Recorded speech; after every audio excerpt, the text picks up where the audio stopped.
आज की वीडियो का श्रेय जाता है तमन्ना जी के इस कमेंट को। तमन्ना जी, आपके कमेंट के लिए बहुत बहुत धन्यवाद। अगर आप सभी लोग पीएनबी मेटलाइफ के गारंटेड इनकम प्लान के एलिजिबिलिटी क्राइटेरिया के साथ में बेनिफिट की डिटेल को समझना चाहते हैं तो आज की वीडियो का डिस्क्रिप्शन चेक कीजिएगा, आपको इस प्लान से संबंधित वीडियोस के लिंक मिल जाएंगे। जैसा कि आप लोग जानते हैं, चैनल पे प्रत्येक वीडियो आप ही लोगों के अनुसार आती है, इसलिए कमेंट सेक्शन में जरूर बताएं कि आप अगली वीडियो किस प्लान से संबंधित चाहते हैं और आप हमारे साथ जुड़े रहें जिससे कि वीडियो आपके अनुसार मिलते रहे। और इसके लिए वीडियो को लाइक करें, शेयर करें, चैनल को सब्सक्राइब करके ऑल नोटिफिकेशन बेल को ऑन करना ना भूलें। तो उनके कमेंट के अनुसार इन्फॉर्मेशन जानने के लिए हम पीएनबी मेटलाइफ के गारंटेड इनकम प्लान का एग्जाम्पल ले लेते हैं। मान लेते हैं श्रीमान ए हैं जिनकी आयु 35 साल की, उन्होंने प्रीमियम पेमेंट टर्म लिया 7 साल का और इनकम पीरियड लिया उन्होंने 8 साल का। तो ऐसे में पॉलिसी टर्म हो जाता है 15 साल का। सालाना वो 50,000 रुपए का प्रीमियम पे करते हैं। तो ऐसे में उनको जो सम अश्योर्ड मिल जाएगा वो 4,20,000 रुपए का होगा। अब इस उदाहरण के अनुसार जो इनकम बेनिफिट फैक्टर अप्लाई होगा वो 11% का अप्लाई होगा। जैसे ही 7 साल प्रीमियम पेमेंट टर्म के कंप्लीट होंगे, 8 साल का इनकम पीरियड चालू हो जाएगा। ठीक है, और इसी के साथ में जब 8 साल का इनकम पीरियड चालू होगा तो मैच्योरिटी बेनिफिट मिलेंगे और मैच्योरिटी बेनिफिट फैक्टर 35% लागू होगा। मान लेते हैं श्रीमान ए ने पॉलिसी के पहले 3 साल लगातार प्रीमियम पे किया और उसके बाद ने वो पॉलिसी को सरेंडर करना चाह रहे हैं। तो ऐसे में जो टोटल पेड एनुअलाइज्ड प्रीमियम हो जाएगा 50,000 रुपए सालाना प्रीमियम की दर से वो 1.5 लाख रुपए का होगा। अब जानते हैं कि प्लान क्या कहता है। यहाँ पे प्लान कहता है कि अगर प्रीमियम पेमेंट टर्म 5 साल या 7 साल का है तो पॉलिसी के पहले 2 साल लगातार प्रीमियम पे करना जरूरी है, तभी आप पॉलिसी को सरेंडर कर सकते हैं। लेकिन प्लान लेते वक्त अगर आपने प्रीमियम पेमेंट टर्म 10 साल का लिया है तो पॉलिसी के पहले 3 साल लगातार प्रीमियम पे करना अनिवार्य है, तभी आप सरेंडर वैल्यू ले पाएंगे। प्लान कहता है कि जो गारंटेड सरेंडर वैल्यू है उसे निकालने के लिए आपको गारंटेड सरेंडर वैल्यू फैक्टर जो प्रीमियम के लिए है उसका गुणा करना होगा।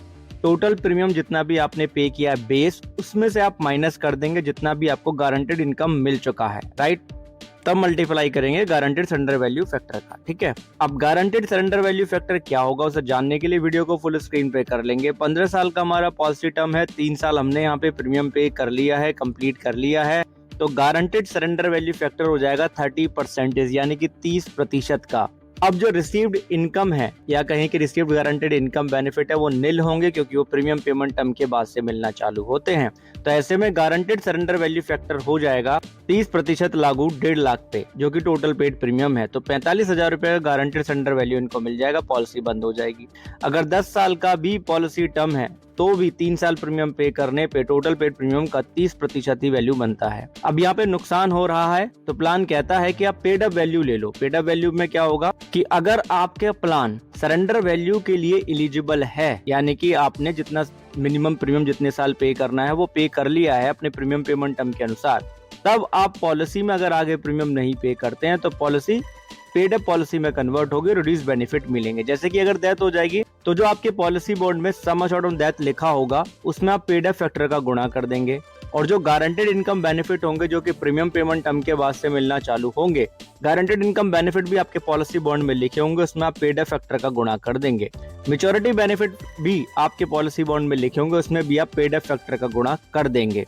अब ये पेड अप फैक्टर क्या होता है, यहाँ पे हमें बताया गया है क्लियरली कि number of instalment of premium paid, यानी कि जितने नंबर ऑफ प्रीमियम हमने यहाँ पे कर लिए हैं उसको हम डिवाइड कर देंगे number of instalment premium payable during the premium payment term, यानी कि प्रीमियम पेमेंट टर्म के दौरान जितने नंबर ऑफ प्रीमियम हमें पे करने थे उससे। ठीक है, तो हमारा पेड अप फैक्टर निकल के आ जाता है। अब हम मान लेते हैं कि श्रीमान ए पॉलिसी को रिड्यूस पेड अप पॉलिसी के साथ में कंटिन्यू करना चाहते हैं, यानी कि पेड अप वैल्यू बेनिफिट वो लेना चाहते, सरेंडर नहीं करना चाहते हैं। तो सेम उदाहरण ही हम यहाँ पे मान के चल रहे हैं, राइट। तो हमारा यहाँ पे जो नंबर ऑफ पेबल प्रीमियम हो जाएगा वो हो जाएगा 7, क्योंकि 7 साल का प्रीमियम पेमेंट टर्म है और हम सालाना प्रीमियम पे कर रहे हैं, राइट। और 3 साल प्रीमियम पे कर दिया है तो नंबर ऑफ पेड प्रीमियम या नंबर ऑफ पेड इंस्टॉलमेंट हो जाएगा 3। तो 3 को हम 7 से गुणा कर देंगे तो पेड अप फैक्टर या कहें कि पेड अप वैल्यू फैक्टर जो निकल के है वो आपकी स्क्रीन के ऊपर है। ठीक है, अब जैसे ही प्रीमियम पेमेंट टर्म कंप्लीट होगा तो इनकम बेनिफिट क्या मिलेगा, जो इनकम बेनिफिट फैक्टर है 11%, उसको सम अश्योर्ड पे लागू कर देंगे जो कि 4,20,000 रुपए का। फिर उसमें पेड अप फैक्टर का गुणा कर देंगे तो 19,800 रुपए इनको मिलेंगे हर साल, राइट, इनकम बेनिफिट के रूप में अगले 8 साल तक प्रीमियम पेमेंट टर्म के बाद। तो 19,800 में जब आप 8 का गुणा कर देंगे तो 1,58,400 रुपए total sum of income benefit हो जाता है, राइट। यानी कि इनकम बेनिफिट पीरियड कंप्लीट हो गया, तो अब क्या मिल जाएगा, मेच्योरिटी बेनिफिट मिलेगा। सम अश्योर्ड 4,20,000 रुपए का लिया, मेच्योरिटी बेनिफिट फैक्टर 35% का था, जो कि मेच्योरिटी बेनिफिट फैक्टर भी आपके पॉलिसी बॉन्ड में लिखा रहता है। तो हम 4,20,000 रुपए का 35% निकाल के उसमें पेड अप वैल्यू फैक्टर या कहीं की पेड अप फैक्टर का गुणा कर देंगे, तो 63,000 रुपए का पेड अप मेच्योरिटी बेनिफिट इनको मिल जाएगा। यानी कि टोटल बेनिफिट देखें तो 1,58,400 में आप 63,000 रुपए जोड़ देंगे, तो 2,21,400 रुपए का बेनिफिट इनको मिल जाएगा। तो इस एग्जाम्पल से हमें यहाँ पे पता लगता है कि सरेंडर करने में नुकसान है या पेड अप वैल्यू में, जो भी ठीक लगे आप चुनेंगे, राइट। बाकी और ज्यादा प्रीमियम प्लान के बारे में जानना तो ऑलरेडी वीडियो अवेलेबल है। आपने धैर्यपूर्वक वीडियो को अंत तक देखा, उसके लिए बहुत बहुत धन्यवाद, बहुत बहुत आभार। एक चीज खुद भी समझे, दूसरों को भी समझाएं कि इंश्योरेंस एक प्रोटेक्शन है, प्रोटेक्शन कभी अधूरी नहीं लेते हैं। आपको कोई सुझाव है, आप कुछ कहना चाहते हो तो प्लीज कमेंट सेक्शन में जरूर बताइए, क्योंकि आपकी ओपिनियन हमारे लिए मायने रखती है। पॉलिसी कभी भी पॉलिसी डॉक्यूमेंट पढ़े बिना नहीं लेनी चाहिए, ठीक है जी।